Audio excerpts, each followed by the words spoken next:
Opposition leader Alan Chastanet is once again questioning how the global ports holding deal will benefit the country.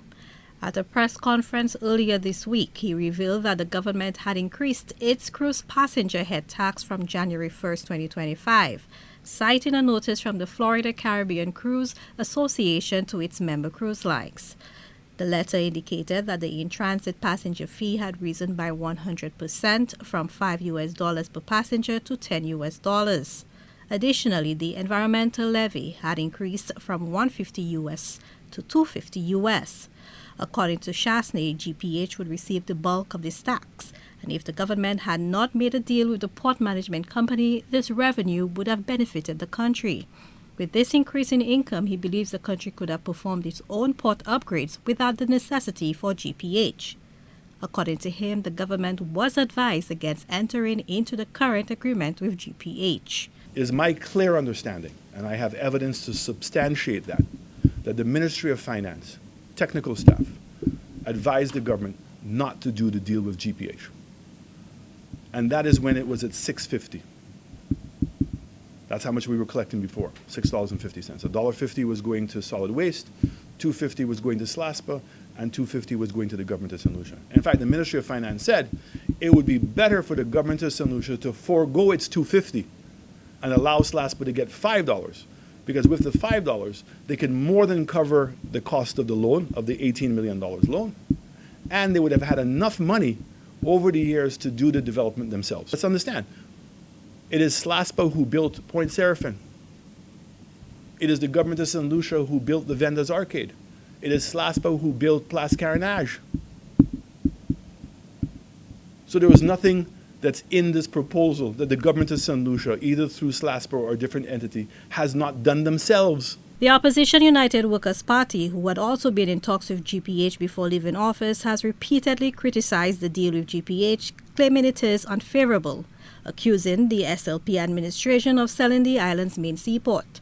However, the government has denied these allegations, asserting that GPH will be undertaking extensive upgrades to the Castries port and the Soufrière waterfront.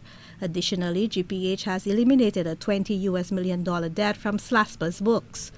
Chastanet, however, argues that the government is missing out on tens of millions of dollars. The recent announcement that the head tax in January went from $6.50 to $12.50, where $10 now is going to go to GPH, $1 is going to the government of St. Lucia, and $1.50 is going to go to solid waste, is horrifying and reveals the scam and the level of the corruption that has taken place.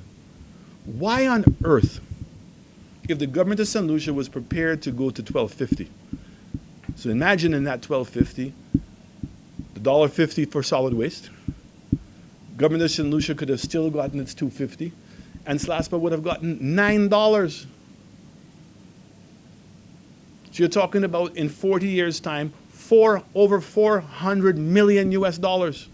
And to Minister Joseph's point, they could have done everything, including they could have built the cruise ship terminal in Vieux Fort.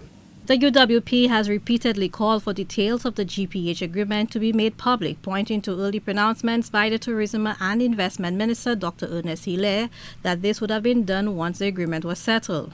The government signed this concessionary agreement with GPH in August 2023. And to make it even more suspicious to all of us is that GPH started off as being a public company. And 6 months ago, it was announced that they had become now a private company. So whereas we were getting information on GPH, now we're getting none. And that there is information out to say that the main shareholders of GPH have sold 60% of the shares, 66% of the shares. So we don't even know who the owner is. And again, like CIP, the money is coming in and going straight out to a third party, a foreign company, who turned around now and did what? Hired friends of the minister.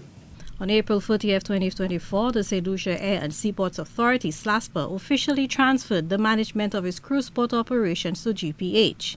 In May last year, GPH announced the commencement of its $145 million port improvement upgrade of Port Castries and the Soufrière waterfront, which includes a major facelift to the Vendors Arcade and the construction of a fisherman's village at Barnans Bay. For the DBS News World, Zane Romulus reported.